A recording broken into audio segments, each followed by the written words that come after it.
지중해에 위치한 그리스 산토리니 섬. 멋진 오션뷰의 호캉스부터 요트 위에서 바라본 선셋, 그리고 다양한 해산물까지. 이번 영상에서는 산토리니 이하 마을의 맛집, 호텔, 요트 투어와 기념품을 소개하려고 합니다. 저는 스위스에서 비행기를 타고 왔는데요. 그리스 아테네에서 배를 타고 산토리니로 가는 방법도 있습니다. 3시간 만에 푸른 바다로 둘러싸인 산토리니에 도착했습니다. 먼저 공항에서는 렌트카는 하지 않고 호텔에서 예약해준 택시를 타고 이하 마을 시내로 들어가게 되었습니다. 2명이 타는데 8인승 차량을 보내주었더라고요. 가격은 공항에서 이하까지 40유로입니다. 주변에서 산토리니에서는 렌트카가 필요 없다고 하던데 이하 마을 안에서는 길도 좁고 일방 통행인데다 산토리니 섬 안에 다른 작은 마을인 피라까지도 버스가 있어서 시내버스나 택시를 이용하는 게 훨씬 편할 것 같더라고요. 이곳은 산토리니를 대표하는 이하 마을인데요. 바람이 장난이 아니네요. 이곳에는 바다뷰의 호텔로 가득합니다. 여름 휴가를 즐기기 위해 여행객들이 다 몰리는 곳이죠. 이하 마을은 1시간 정도면 한 바퀴를 돌 수 있는 정도의 작은 크기였지만 그래도 아기자기한 마을 분위기가 너무 좋더라고요. 그리스의 상징인 짙은 청색 지붕과 흰색 콘크리트 벽이 어우러진 건축물들을 보면 산토리니에 온 듯한 기분이 들고요. 이건 성 조르지오 성당 건물입니다. 안으로 들어가서 구경하려고 했는데 닫혀 있더라고요. 바닷가를 향해 수많은 레스토랑과 호텔이 줄지어 있는 이하 마을. 흰색 콘크리트 건물들이 푸른 바다를 바라보고 있으니 정말 예쁘네요. 지중해 바다를 배경으로 웨딩 촬영을 해주는 곳도 있더라고요. 이하섬 중간쯤에도 파란 지붕의 성당이 하나 더 보이는데요. 참고로 파란 지붕은 교회나 성당 건물에만 사용 가능한 특별한 색인 것 같았습니다. 그래서 이하 마을 시내에서도 완전 파란 지붕은 4개 정도 보이고 그 외에는 그냥 일반 흰색 건물들이었어요. 뭔가 사람들이 다들 파란 지붕의 산토리니 풍경과 사진을 찍기 위해서 몇 개 안 되는 사진 스팟에 모여들어 줄을 서 있기도 했던 것 같고요. 그럼 이제 본격적으로 맛집 소개를 해볼게요. 첫 끼니로 먹었던 라오 카스티 레스토랑. 지중해 느낌의 인테리어가 마음에 들었는데 사람이 없는 오후 3시에 와서 편안하게 식사를 할 수 있었습니다. 가격도 나쁘지 않고 에피타이저로 나온 빵과 올리브를 먼저 맛보고 나니 칼라마리가 크림 소스랑 같이 나왔습니다. 해산물을 워낙 좋아하는데 마음껏 먹고 가야겠어요. 그리고 식당 아저씨가 추천해주신 오늘의 생선 요리. 신선하게 잡아 올린 생선으로 하루 10마리 정도만 한정 판매한다네요. 마지막으로 새우 링귀니도 정말 맛있었어요. 직원들도 친절하고 음식도 정말 괜찮았습니다. 그 다음도 이하 마을로 들어가는 길에 위치한 아네 모밀로라는 레스토랑인데요. 그리스 전통빵인 피타와 깔라마리를 에피타이저로 받았습니다. 그리고 파프리카에 리조또 밥을 넣어 만든 요리랑 생선 리조또 모두 신선하고 너무 맛있었습니다. 산토리니 모오는 이하 마을 입구에서는 10분 정도 떨어져 있는데 저녁에는 라이브 뮤직도 있고 이하 시내보다는 요리 가성비가 정말 높아서 추천하고 싶은 곳입니다. 동네 맛집 느낌인데요. 메인 요리로 그릴 오징어는 12유로, 문어는 14유로이니 정말 저렴하죠? 피타빵, 그리고 페타 치즈가 올려진 그릭 샐러드가 나왔네요. 엄청 큰 페타 치즈입니다. 가지 튀김도 정말 맛있었고 오징어 구이는 통으로 한 마리가 나왔습니다. 문어는 입에서 녹을 정도로 정말 부드러웠어요. 같은 날 저녁에도 와서 현지 라이브 뮤직을 들으며 호박튀김과 깔라마리를 먹었는데 그것도 정말 맛있었습니다. 스트로길이라는 곳에서도 문어 요리를 먹었었는데 여기는 가격은 2배인데 맛은 훨씬 더 즐기더라고요. 그런데 여기는 이하 마을 안에 테라스가 있는 레스토랑이어서 다들 음식보다는 선셋 뷰를 보기 위해 오는 것 같았어요. 운 좋게 예약 없이 자리를 받았지만 보통 해지는 시간에 이하 마을에서는 테이블을 찾는 게 정말 일이더라고요. 해변 쪽 자리는 예약 없이는 앉는 게 불가능하고요. 다들 노을 지는 모습을 보기 위해 이하 마을로 모여들다 보니 자리를 잡기 어려운 건 당연한 걸까요? 바다뷰의 레스토랑은 거의 다 만석이네요. 그래도 저녁 9시 반 정도가 되니 자리들이 조금씩 나기 시작해서 저희는 딸람이라는 나름 유명한 레스토랑에 들려갔습니다. 물론 예약 없이 바로 가서 좋은 좌석을 얻지는 못했지만요. 가격은 메인 요리가 2-30유로 정도더라고요. 그렇게 배가 고프지는 않아서 간단하게 주문했습니다.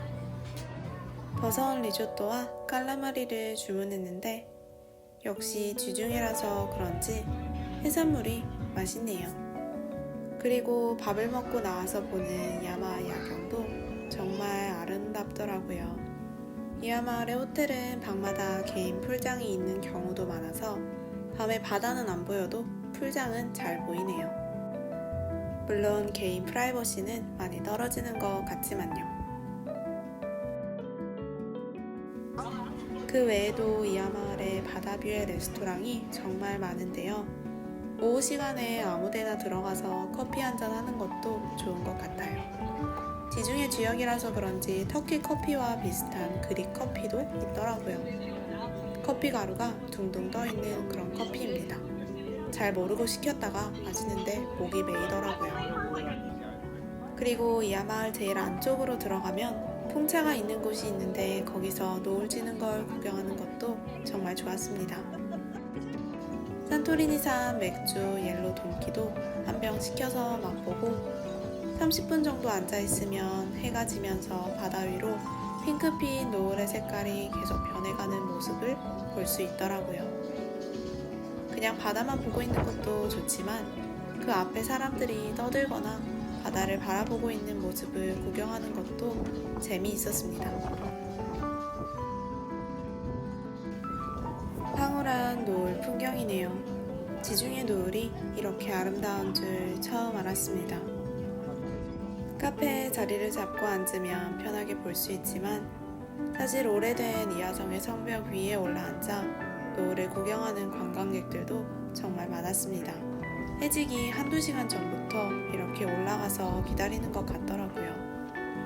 산토리니에는 노을 지는 모습을 보기 위해서도 많이들 여행을 온다고 하니 혹시 여행을 오시게 된다면 성벽 위에서든 바닷가 근처 레스토랑에서든 노을 지는 시간에 1-2시간 정도 앉아있는 것도 꼭 해보시길 바랍니다.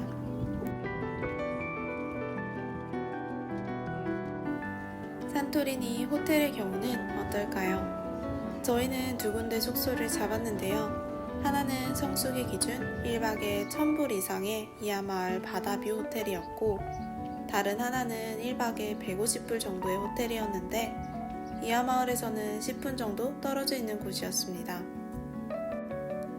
세인트 호텔은 전 세계에서도 유명한 리조트 호텔인데요. 이곳에 오면 왜 산토리니가 사람들이 선망하는 휴양지인지 알 것 같더라고요. 지중해가 한눈에 펼쳐지고 자연과 하나 된 듯한 느낌의 호텔 인테리어가 비현실적인 느낌을 주는 것 같았어요. 먼저 호텔 로비에 들어와서 웰컴 드링크를 한잔하고 체크인을 다 하고 나면 다음날 조식을 주문 받아줍니다. 오전 11시 반이라 방은 아직 준비가 안 되었다길래 호텔 수영장을 먼저 이용하기 위해 내려왔습니다. 간단한 음료수도 시켜서 마실 수 있고 물속에 들어와서 지중해를 향해 있는 인피니티 풀에서 수영도 하고 힐링 타임을 조금 가졌습니다.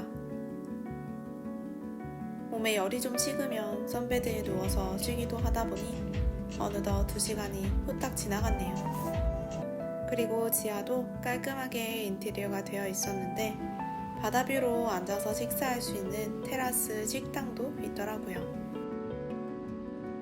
방이 준비되었다고 해서 기대하던 룸에 들어왔는데 인테리어가 정말 마음에 드네요.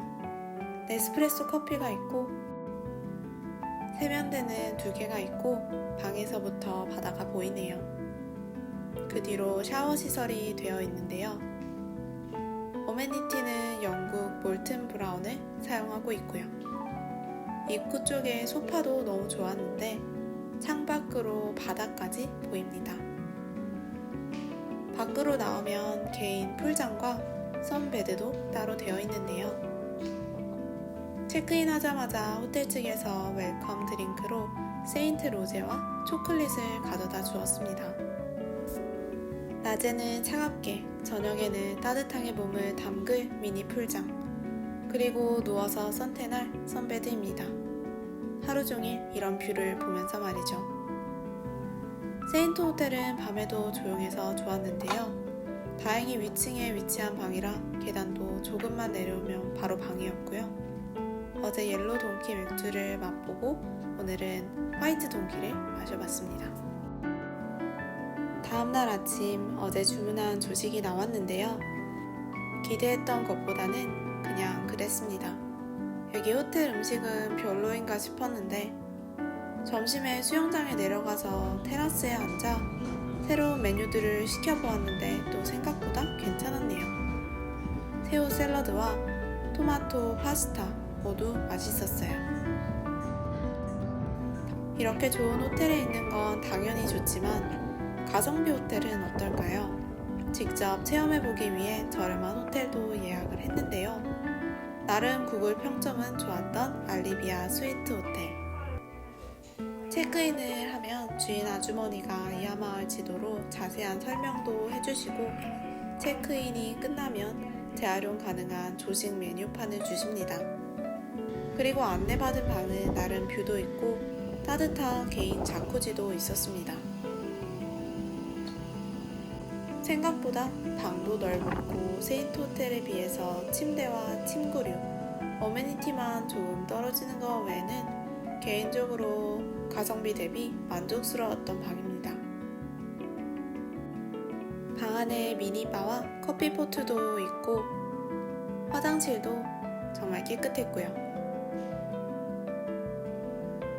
넓은 소파도 있어서 잠깐 누워서 쉴 수도 있고 밖에 테라스에도 소파가 있었습니다. 미니바에서 간단하게 시원한 음료수도 골라 마실 수 있었는데 무엇보다 가격이 정말 착하네요. 칵테일 하나에 4유로밖에 하지 않으니까요. 자쿠지 물도 따뜻해서 너무 좋았고 조식으로는 오믈렛 같은 메뉴를 주문할 수는 없었지만 빵과 주스 그리고 과일로도 충분히 배는 채워져서 나쁘지 않았습니다. 나름 부분 바다뷰도 즐길 수 있었고요. 이번에는 산토리니에서 요트 투어를 하려고 하는데요. 선셋 오이아 다이아몬드 홀을 탈 겁니다. 1인당 210유로로 비싸지만 호텔에서 항구까지 원볼 픽업 서비스도 제공을 하더라고요. 항구에 도착하면 구입한 티켓에 맞는 크루즈 스티커를 받습니다. 가격은 1인당 85유로부터 210유로까지 있는데 개인적으로 다이아몬드호는 가성비가 괜찮았던 것 같아요. 6시간 가까이 시간을 보내게 되는데 시설도 좋고 저녁 바베큐 메뉴도 맛있었거든요.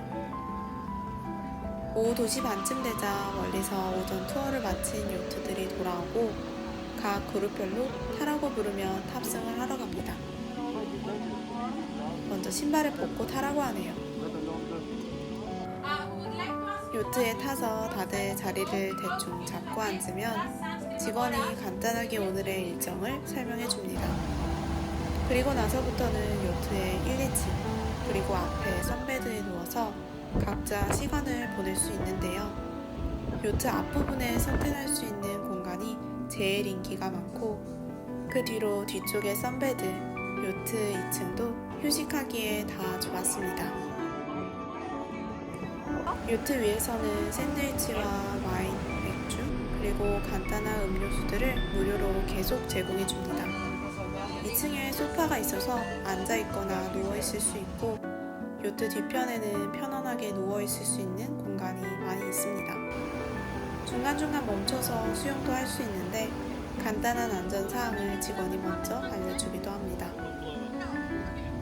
핫스프링, 레드비치 등 세 곳에서 수영이나 스노클링을 할 수 있는데, 저도 중간에 한번 물속에 들어가서 수영을 해봤는데 꽤 재미있더라고요. 다른 요트에서 다이빙을 하는 사람들도 보이고요. 바다에서 수영을 하고 올라오면 요트에서 간단하게 샤워를 하거나 요트에서 제공해주는 타올을 쓸 수 있습니다. 그리고 저녁 시간대쯤 요트 뒤편의 바베큐 그릴에서 직원이 고기를 굽기 시작하는데요. 그렇게 준비된 저녁을 먹습니다. 샐러드, 파스타, 그리고 닭고기나 돼지고기 스테이크 중에서 고를 수 있고, 요트 어디든 앉아서 편하게 먹으면 됩니다. 생각보다 정말 맛있었습니다. 저녁을 다 먹고 나면 슬슬 해가 질 시간이 되어가서 이하마을 근처로 향하더라고요. 그러면 요트에서는 칵테일도 주고 신나는 음악을 틀어주는데요. 같이 탄 사람들이 신났는지 춤도 추고 건너편 요트에 있는 사람들이랑 인사도 합니다. 요트 위에서 느긋한 저녁 시간을 보내며 노을 지는 풍경을 바라보는 게 저는 정말 좋았습니다. 물론 바람도 심해서 요트도 많이 흔들리고 바람이 엄청 불었지만 한여름 날씨에 이런 서늘한 바람은 상쾌했던 것 같아요. 눈앞에 동그란 해가 노란색에서 점점 붉은색으로 변해가는 게 신기하면서 아름다웠습니다. 그리고 드디어 붉은빛 태양이 바닷속으로 잠겨버리는 것까지 눈에 담을 수 있었네요. 너무 멋지죠?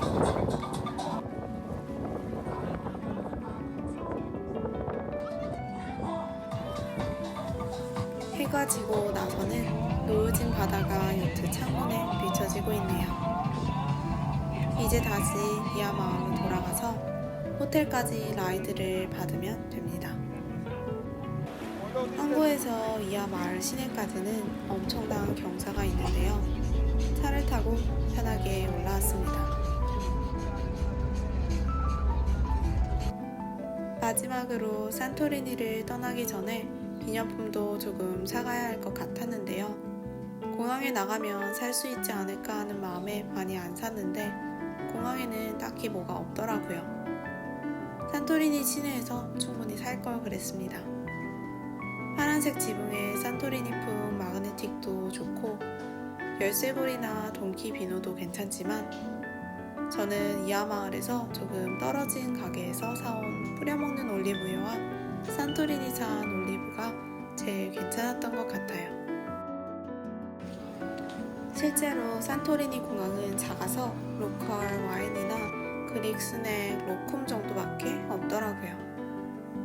공항도 작아서 탑승구 없이 밖으로 걸어 나와 계단을 올라 비행기에 탑승했습니다.